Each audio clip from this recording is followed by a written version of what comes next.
Using this quiet time to reset or reframe our concerns and inclinations and interests.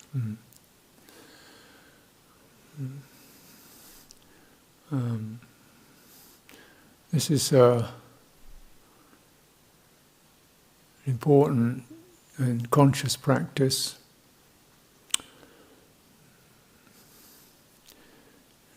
Often we may think we're trying to try and quieten our minds down or get the thinking to stop or something of that nature, but really it's rather than involving yourself with that, the first theme is to withdraw from that circumstantial world with all its events and currents,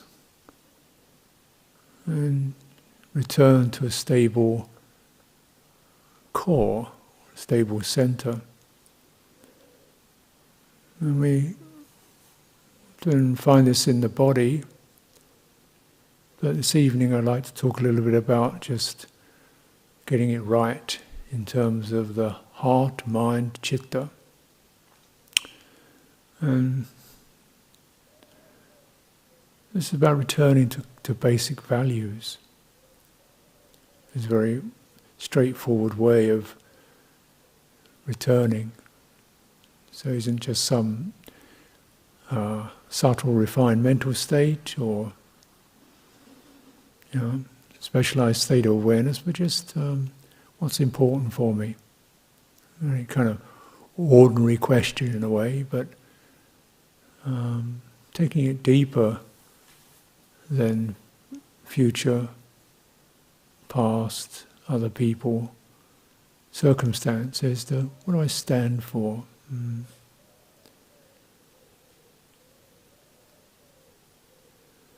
We notice when we're reciting the Metta Sutta, it doesn't really talk about loving kindness for most of it at all. Just so let them be stable and upright, straightforward and gentle in speech, humble and not conceited. So it's actually setting one's orientation straight view. And what helps us with this is recollections of virtue. We have precepts.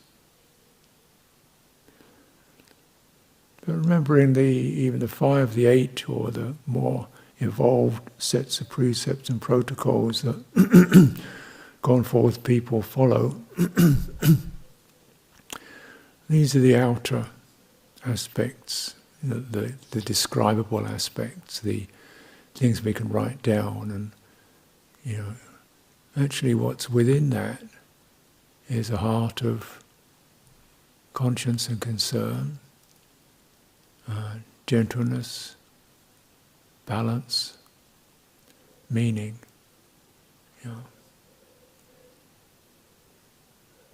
What's meaningful? And we reflect upon qualities such as the harmlessness, not just as a principle we can worry about what we can do about a cat with fleas, or whether we should mow the lawn it's got insects in it. You can get these literalist concerns, but just return to the fundamental quality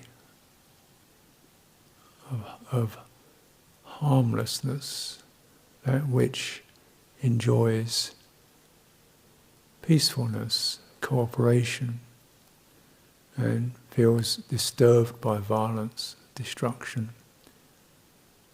This is not just a principle, it's an energy, a heart energy.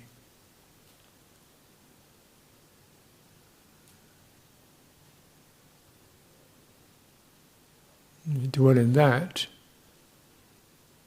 then you return, not to just set an ideas or do's and don'ts, but a palpable quality that feels very comforting even in a bodily sense. You feel quite relaxed but firm, harmlessness.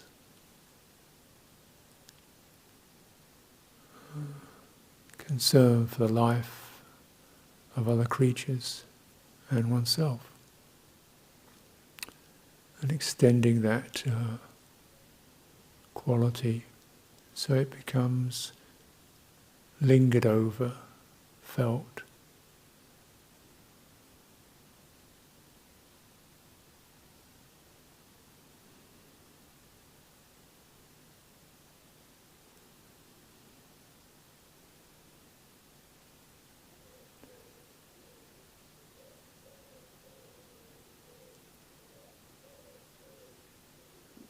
Enjoyed.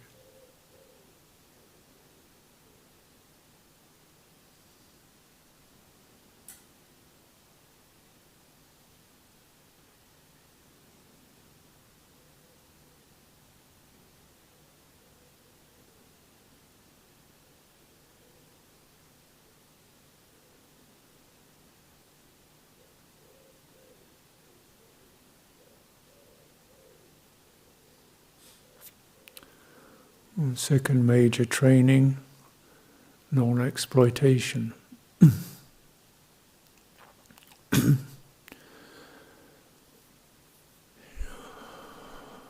The untrained human being is more or less casually exploits everything. We consider the world, the earth is ours, we do what we like with. Other creatures, everything, we can just use it. Don't have to pay for it, don't have to give anything back. And of course this also occurs in our relationships with other people, perhaps to a lesser extent, but and you're turning it around to how can one share, give. Relinquish covetousness and acquisition. How does it feel? Heart swells with that inclination.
It's also plenty of potential, because it's not about material things, or it can be about material things. It's also about that using other people's time or offering it.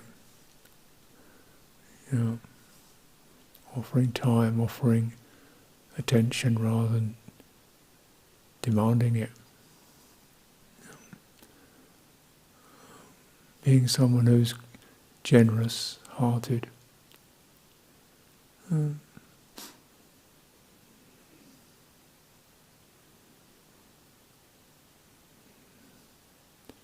Has time for people, considers other people worthy of giving attention to, not just people who can be used.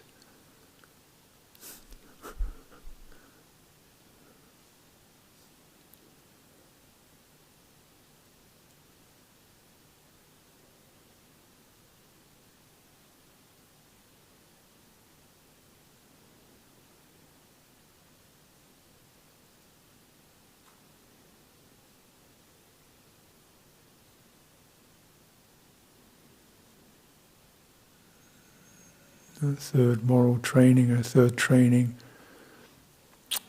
sexuality. Prioritizing emotional harmony.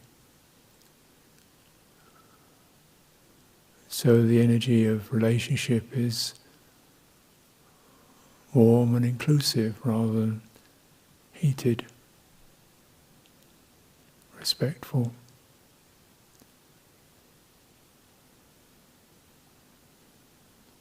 It's much steadier warmth, includes all beings.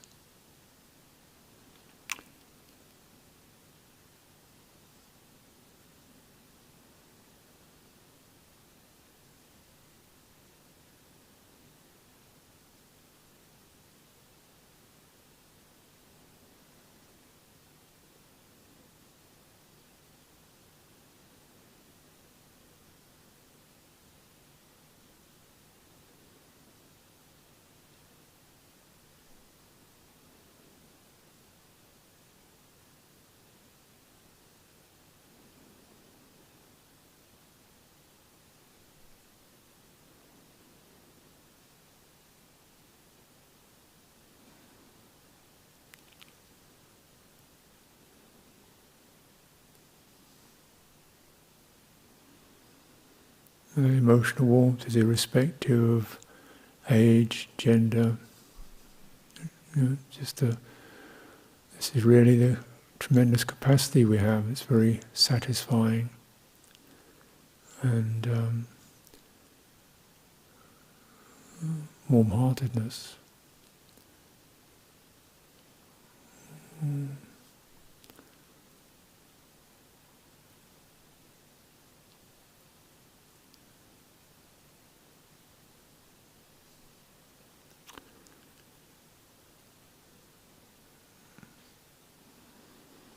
The fourth great training, perhaps one of the most difficult ones, is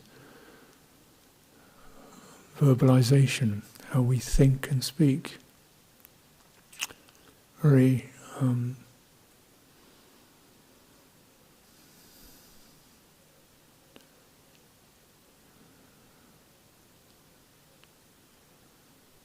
very telling kind of words that tumble out of our mouths.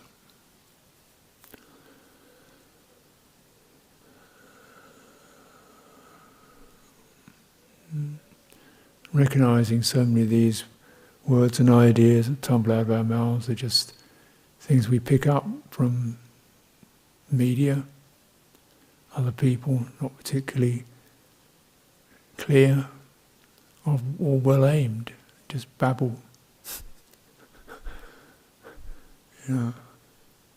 Almost a way of avoiding meeting people, just kind of babble.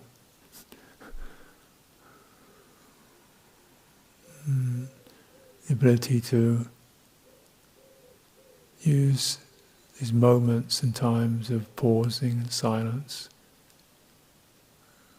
so that our speech, ways can be aimed from that rich heart, gentle, steady, warm, and means our own thinking then is moderated. When you get into the right energy of beautiful speech, then certain thoughts don't work. That the energy of right speech just doesn't sustain violent, harmful, slandering, jealous, accusative speech. It just doesn't work on that.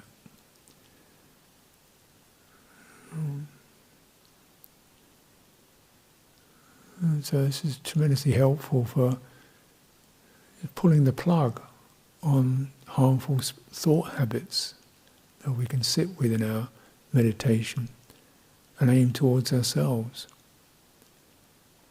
Critical, fault-finding, lacking of generosity.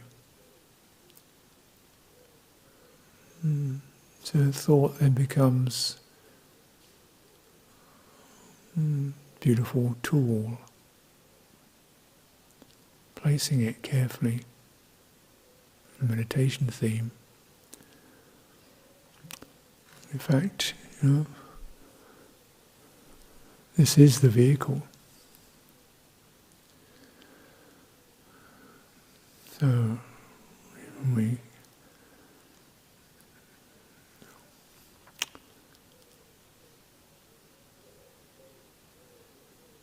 cultivate the right speech, refrain from harmful speech, thinking becomes moderated, and then you can direct very simple thinking.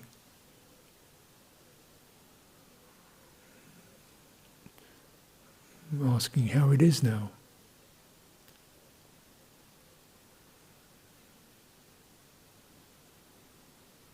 What's important? What's needed? These aren't just to get verbal replies, but to right thought. The heart opens to it because it's not dictating, telling you what you should be or should do. It. The heart opens to right thought because it's gentle, kindly. And then,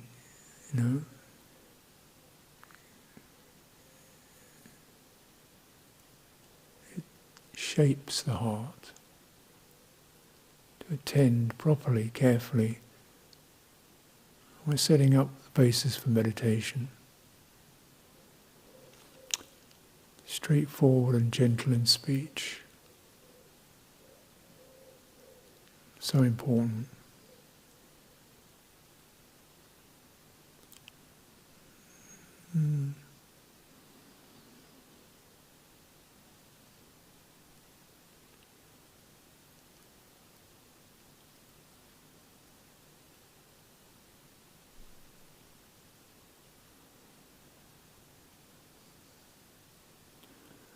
When you train in non-intoxication, obviously this is about alcohol, narcotics. It also means the intoxicating instinct, that in us which just wants to lose ourselves in something, just fantasize, just splurge into some irresponsible condition. Fantasize, babble, blurb, and you get with that particular passion that goes with it, the entertainment, and you're starting to see or touch into just what does that feel like? The unsteady, the kind of energy in your nervous system when you're overheating. And the coolness, steadiness that has a firming up, clarity to it.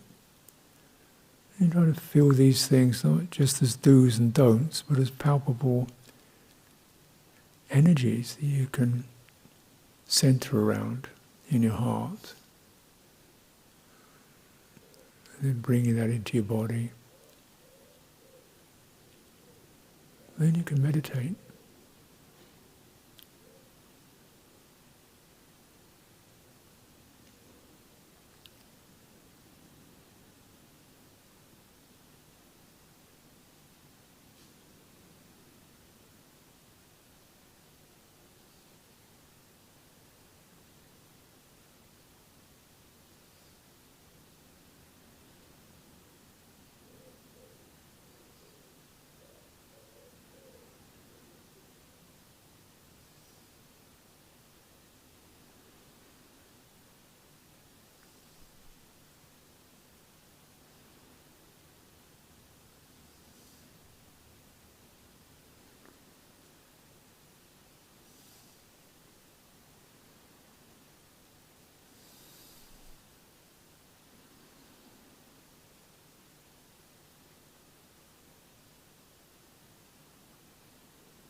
So when you begin to experience the actual felt value of this ethical centre, remember it's not just do's and don'ts, it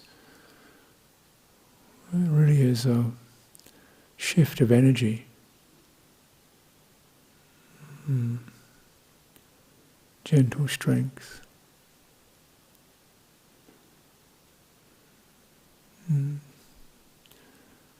And by itself, it just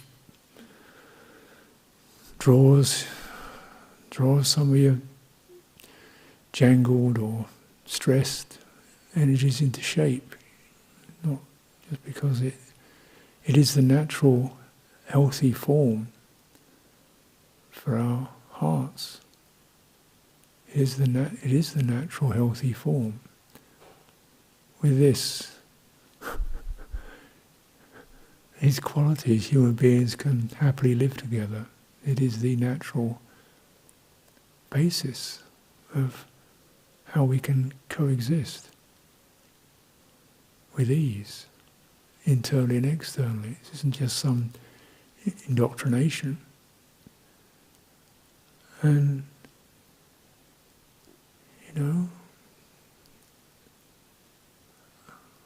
coming from that place with that mindset, turn towards whatever arises, memories, thoughts, discursive, this, that, the other, just that, the restraint of refraining, not getting involved, not fighting, not making an enemy out of what arises, but restraining and then healing it. The irritation or the anxiety, this emotional warmth and steadiness.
Namo tassa bhagavato arahato samma sambuddhassa.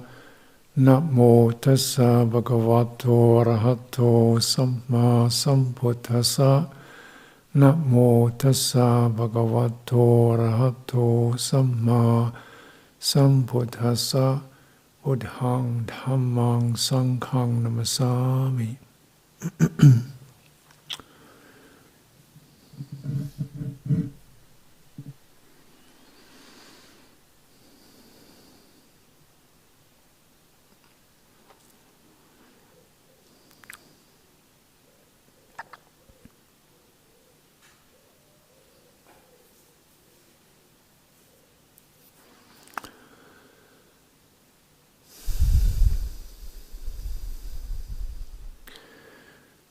So in our social world, in a monastic world, we have lots of rules and bylaws and protocols and procedures and of many kinds that direct and moderate our lives. It's everything: building codes, planning permission, speed limits. Everything is codified and to generate a sense of order or smoothness, but and you see, particularly in the society, it's never that way. Every criminality doesn't decrease through that. Every time you create a new law, you can create another way of finding a way around it. Criminality doesn't decrease. Put more people in prison, criminality doesn't actually decrease, it just remains, because there isn't actually understanding or penetration of the mind and a turning it towards what's beautiful, wholesome.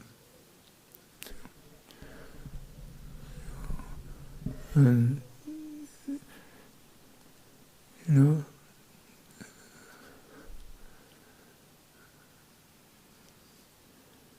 so certainly in Dhamma practice, you're just really making a point of doing this pretty steadily, constantly, and in meditation, making a determined effort to spend periods of time when you reset to what's beautiful.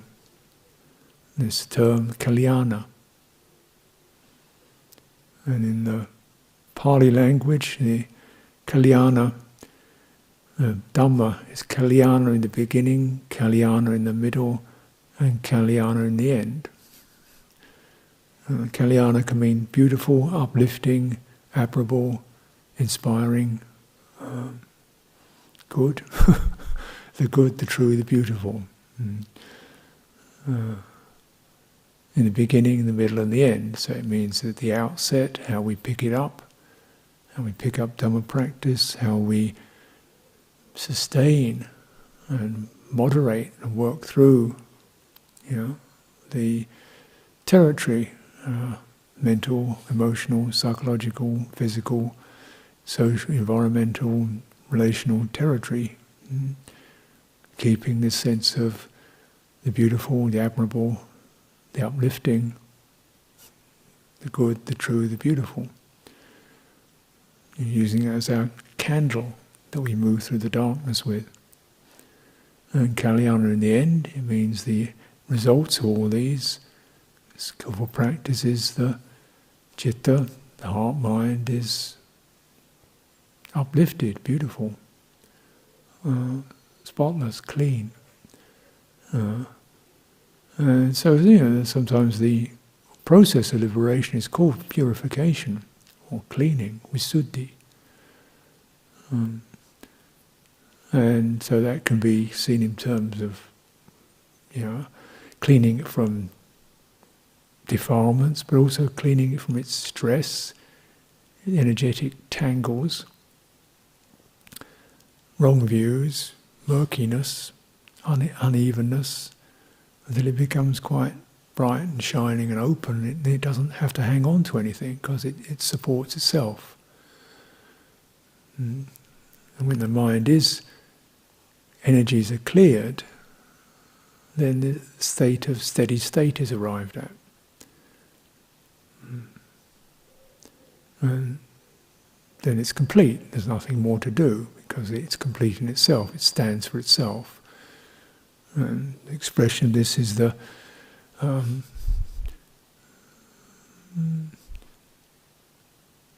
citta of non-clinging. This is the deathless, the Buddha says. That is the citta with no clinging. It doesn't need to cling because it's complete in itself. And for the unawakened being, there's a sense in which it does cling. It needs to cling because it's not complete.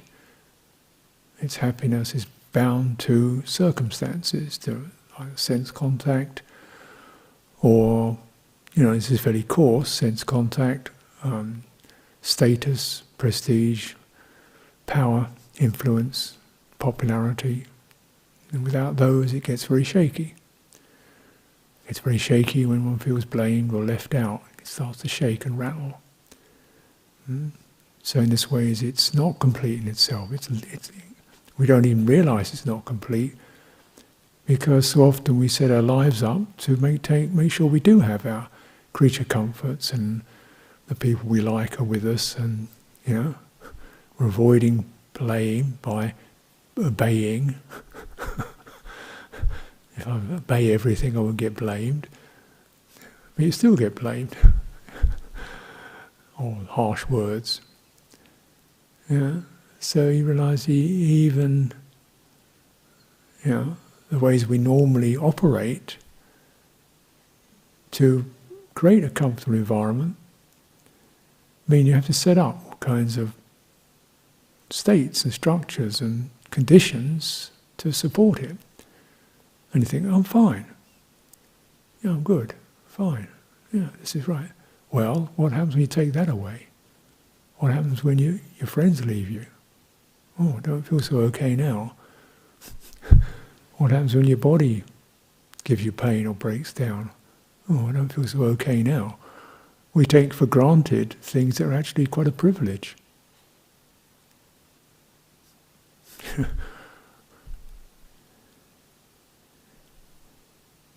Which they are a privilege and they run out. And you don't even notice it. So certainly in my own life, I could say I'm privileged. That education, not everybody gets that. Body works, not everybody gets that. Not being at war, free from that, not everybody gets that. Food, I've got enough food to eat, not everybody gets that. Not surrounded by hostile people. I take that for granted. I can walk down the street without feeling nervous or frightened. Not everybody can do that. Sometimes people can't walk down the street without feeling nervous, or times of night, somebody's going to jump on me, rape me, knife me. Just because, what? The colour of my skin or something. People will attack me and sneer at me. So we take for granted that, but actually,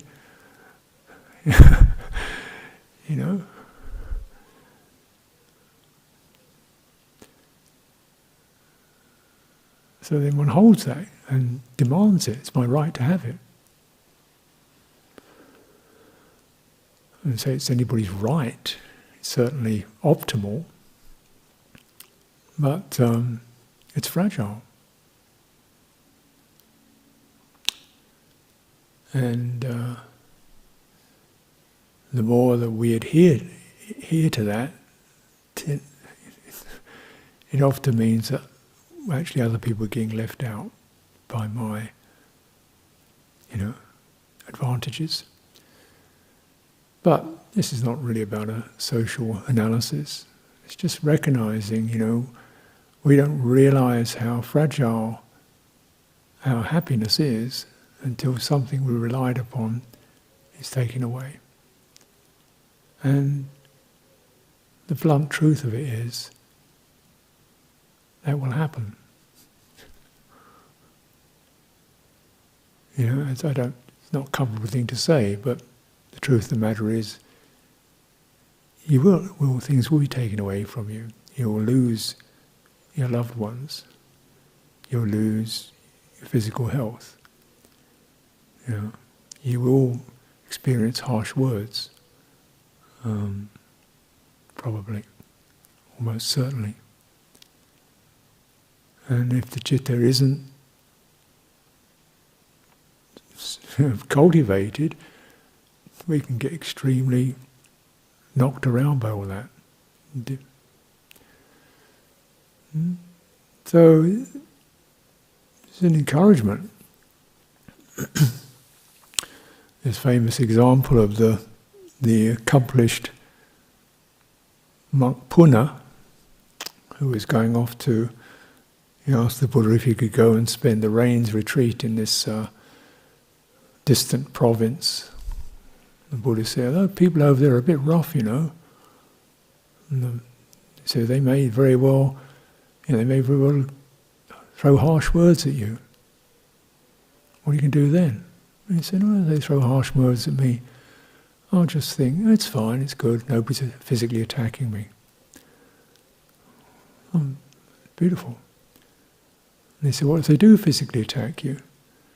He said, "Well, in that case, I'll think, well, it's pretty good because nobody's actually killing me." And he said, "What if they do kill you?" He said, "Well, if they kill me, I'll recognise you have to go one day or another and let it go." To live in a heart of no ill will, even when being attacked. To live in a heart of fearlessness, even when being blamed. To live with a heart of that stability, even when conditions go bad. That's the fruit. That's the fruit. A very kind of mundane level, And I don't want to, what kind of state of consciousness, mind that is, what you want to call it. But you look at some very tangible results. Those who live free, radiant, with no regrets, no hankering to the future. They live just on what arises, therefore they are radiant. The citta liberated. Kalyana, beautiful. And so we look, and how do you begin? You begin by setting up what you know. What you know is beautiful. What you know yourself deeply in your own heart, is beautiful. You know that harming creatures is not beautiful. You know that sharing and giving is beautiful. You know that cursing and swearing is ugly. You know that encouraging and warming is beautiful. Sharing good heart is beautiful. Sharing callousness and indifference is ugly. You know this. It's a matter of really settling into that, because even though we know this, we often drift off into other currents, other inclinations.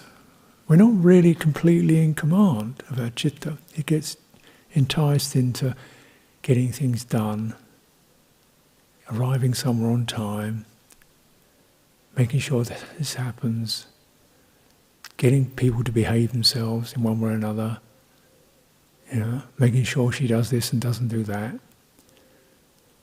We start to get into all this stuff. And then then we get a bit impatient with people because he's not and she's not. Then we start comparing and judging. Then we start ridiculing and excluding. She's not worth talking to anyway. A bit thick, Or we start ridiculing and excluding, and these are, ugly. Ugly.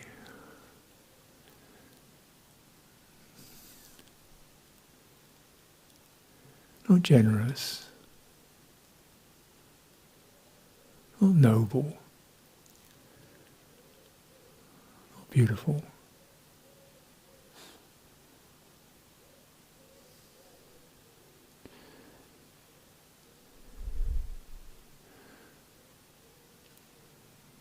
Kalyana.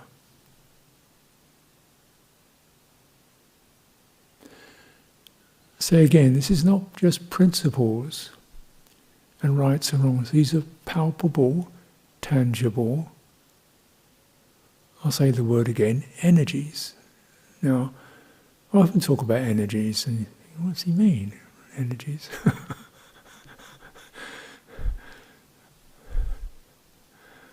Well, when you feel warm-hearted, don't you feel a certain like an energy rising? When you feel happy and glad, don't you feel that different from being depressed and tense, nervous? When you feel gladdened, isn't that an energy there, sort of uplifted? You can actually feel it sometimes even in your body, your skin. Your face lights up. That's an energy. You can call it an emotion if you like. That's one way of calling it that. But the emotion is a kind of like the label that we put onto a movement of heart energy. So just bear with that. Because this is not a flickering, evanescent sentiment. This is not kind of some whimsical, fanciful emotion. This is powerful stuff. And if you look at the opposite, the energy of rage, you know what I mean. You look at the energy that dictators and tyrants pour out, manipulators, you know it's powerful stuff. Evil is very powerful. It's not just, principles. It's a palpable energy that rattles people and molds people and forces people and shifts people, panics people. And the opposite is also true. The opposite is also true.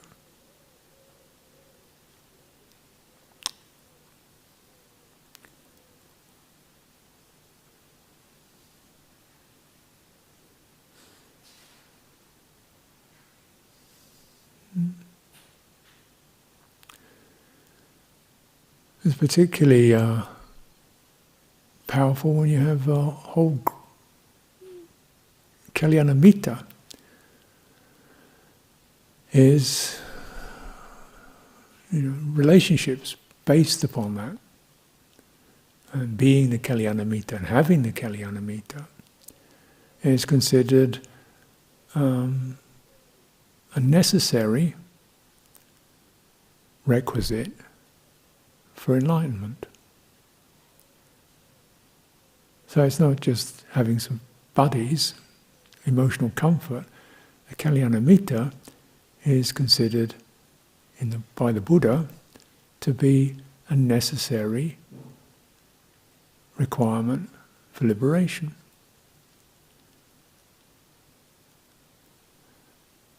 Because although we can read things in books, and we can get the do's and don'ts from the printouts and the sheets and the books and so forth, you don't get energy, heart energy from a book. You don't get it from a screen. You only get it from a human being. So it's not just a matter of a list of do this, do that, meditate like this, this is what you... there's palpable energy of encouragement, enthusiasm, steadiness, stability, receptivity, listening, that you can dwell in and receive, and it just works directly on steadying and calming your heart. And this is a known attribute of accomplished, trained people. They don't just have the right ideas, they probably do have the right ideas, or the right words. There's definitely a tangible presence that steadies you, calms you, uplifts you. And it's really important in this day and age, because by and large what's happening in our society is, wherever it's possible to not use a human being, we use a machine instead, or a system, or human beings act like machines. Thank you very much, good day, yeah, thanks.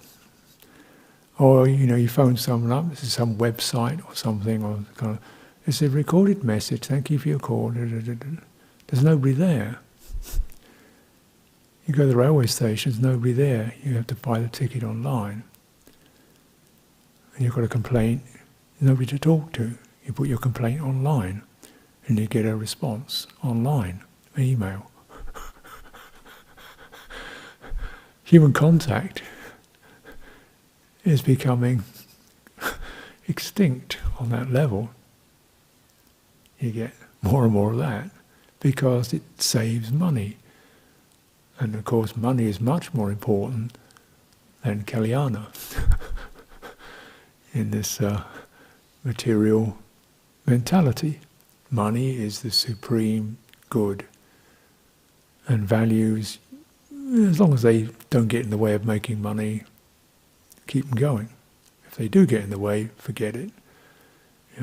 That's putting it crudely, but that's certainly a working model for how come our society has so much inequality in it, and so much criminality.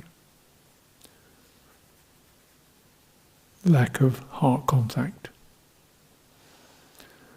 lack of kalyana being lived and shared. So even just for social harmony, we need that. You don't get it off a website. You don't get it from a recorded phone call. You only get it from another human being.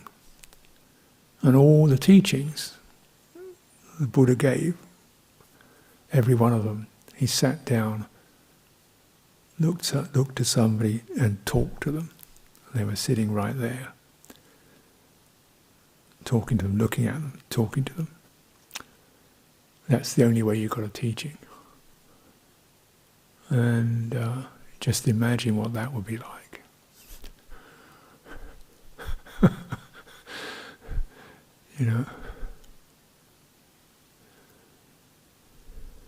Luang Por Chah, he said, when he met Ajahn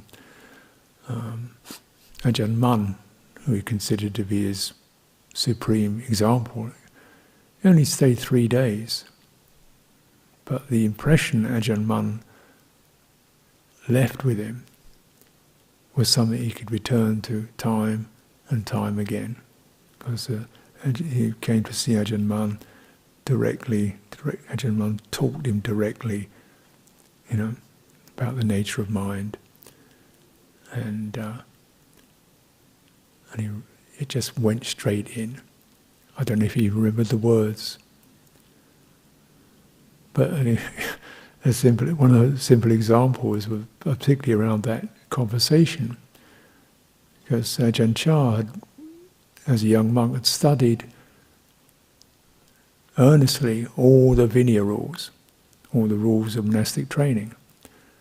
And not just that, but all the commentaries, all the refined details of the Thai commentaries, the Upasika Wanana, which deal with all kinds of minor matters of etiquette and protocol. There's a huge amount of stuff, and he studied it all. He went through the whole thing with tremendous determination to get it right. And he still felt a certain sense of uncertainty. And he went to see Ajahn Mun. Ajahn Mun said,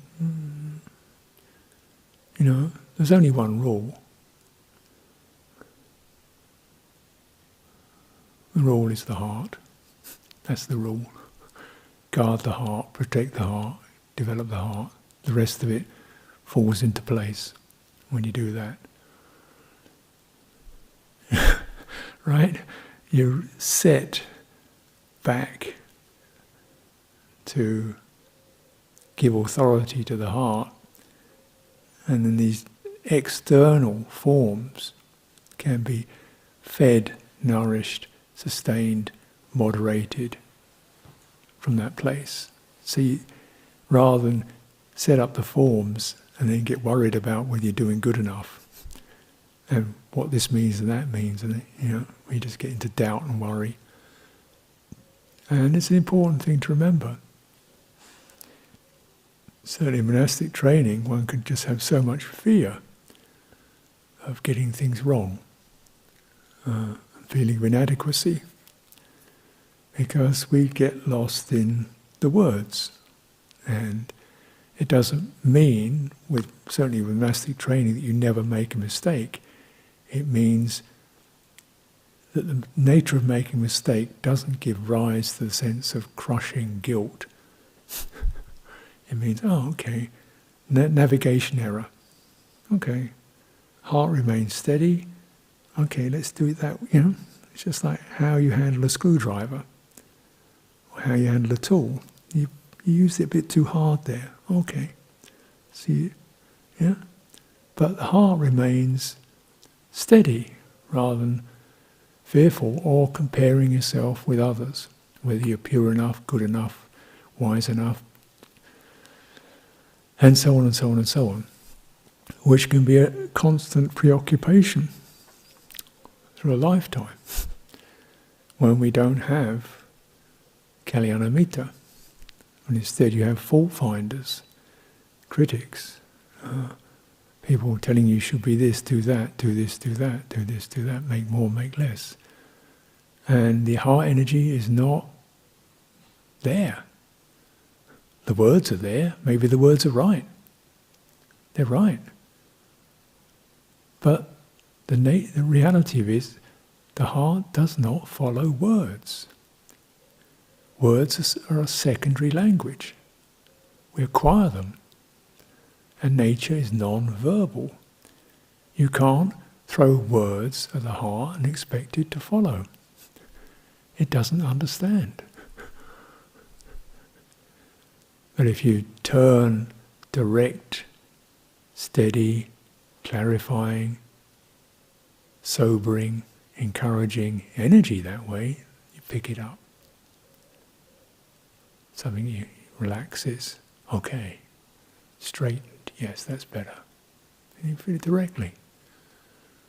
And and that's what Kalyanamitta does. When we're in noble friendship with each other, beautiful friendship, we turn that quality of earnest care towards each other.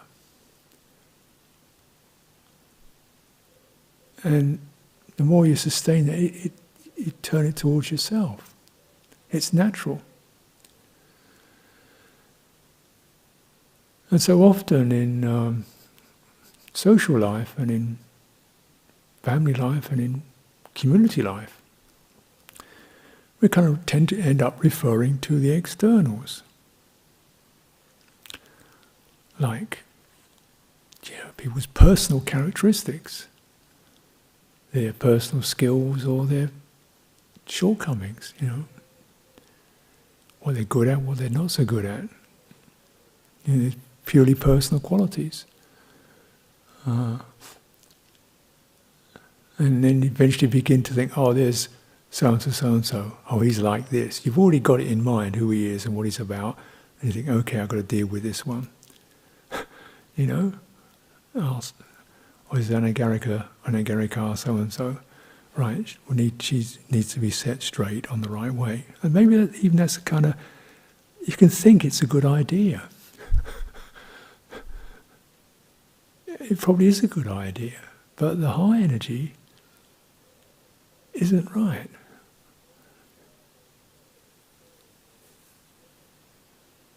You know? We all know, I'm sure we all got ideas about what we should be or could be or shouldn't be or wish we weren't. And we can have that going on. You don't really need anybody else to add to it. You've probably got a whole lot of it going. You regret what you wish you weren't, and what you hadn't done, and what you could be, and whether you'll ever be, and yada yada yada. You don't need any more of it. What you need is, look at that. Look at that in you which values harmlessness, generosity, kindness. Look at you in that which you values straightness, honesty, clarity. Why do you know? And you say, why do you value clarity? And it's not a valid question. There's no reason, it just is the nature of things. Clarity, honesty, they are valuable. They have value, they feel great. And when you lose it, you know something's not quite right. You feel muddy or distorted or agitated or jittery. And it's just that placing, like, somebody's tilting over and you just model the balance and encourage each other to return to that balance which is light and straight and non-grasping at personalities, including your own, with its kinks and distortions and whole gaps and, dull bits. Not to get caught in it, but it's like it's a distorted energy form, the personality. If you cultivate the right kind of heart energy, it begins to mollify and modify the personality. So the intensities and the defensiveness and the jitteriness begins to ease out. But telling yourself you shouldn't be jittery is not going to do it. Telling yourself you shouldn't be so this way or that way isn't going to change it. You have to enter that which can do it by itself. It's a natural healing system. And this returning to the simple source, Kalyana. And why it's considered necessary, an attribute of the Dhamma, a necessary requirement in our companionship, even if the companionship is for 3 days in a lifetime. Because if it's the real thing, those 3 days stays with you. So, we can think, oh, Kalyanamitta, I want to be with so-and-so, so-and-so, he's going away, oh no, I'll be lost, I'll be bereaved. No, it's not about being glued together. It's about, because it's not personal, it's intimate. But you get it, and you pick it up and you internalize what those energies feel like. Yeah. In yourself. And the Buddha said this is the other necessary requirement, deep attention. And deep attention is internalizing the Kalyanamitta. So you become a Kalyanamitta to yourself. So just let's hold that one steady and take some time with that, and don't jump to conclusions, and where's it going to go now, and how's it going to move? And let's not just start reacting to it, and settle and bear in mind the right kind of qualities to your own heart and mind. And these two fit together. So in this way we never lose. Beauty in the end is when our eyesight fails or we can't walk, we still have that. Yeah. When our teachers pass away, we still have that. Yeah.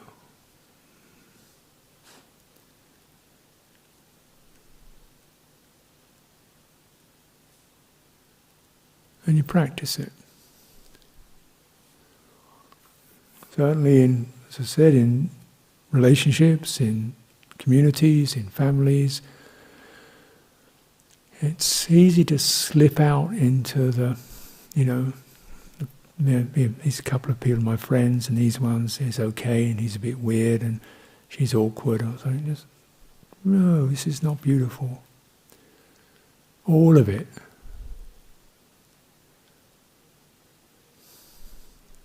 Cover all of it. None of it should restrict your capacity for heart. Strong heart. Everything's a test. Difficult ones help us to generate even greater strength, even greater compassion, even greater patience, even greater equanimity. So even the people who we find difficult are kind of allies. When you look at it this way, they make us even more equanimous, even more patient, even more kindly. To not pick up unskillful states. And you practice like that. It's like when you address someone, you don't have a fixed opinion of where they're going to go, what they're going to be. You respect carefully, where's it going to go? How can we first of all meet? How can we see each other? Where do we want to go? You cultivate like that, right speech, right attitude. This way we're always going to find harmony around us and a feeling, a quality of coolness and steadiness in our own hearts.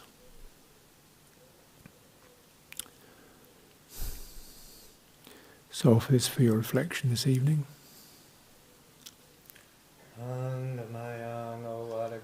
Sadhu karanga damase